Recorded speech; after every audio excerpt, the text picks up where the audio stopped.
आज आमच्याकडे दुपारच्या जेवणात मस्तपैकी माशांचं बेत होतो. तर स्वागत आहे तुमचा माझ्या मिनी ब्लॉगमध्ये. सकाळी आज सगळ्यांनी एकत्रच नाश्ता करून वगैरे घेतलं आणि ह्यो असं एकटं येऊन बेडरूमात बसलेलो होता, बघवला नाही म्हणून त्याच्यावर मस्ती करूक लागलाय. आणि माशांमध्ये करली, बांगडे आणि सुरमई होती.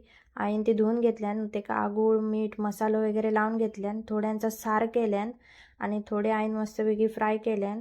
त्यानंतर फ्राय केलेले मासे घेतला आणि जेवूक बसले. सोलकढी वगैरे होती, माका मासे खूपच आवडतात चिकनपेक्षा. त्यानंतर थोडा वेळ मी आणि प्रेक्षा गेम खेळत होतो आणि नंतर आम्ही खालनं कुरकुरे वगैरे आणलेलो. त्याची भेळ करूची होती, त्यामुळे कांदा टोमॅटो वगैरे सगळा कापून वगैरे घेतलेलो. आणि आमचं कुक बघा सगळे भेळ तयार करत होतो.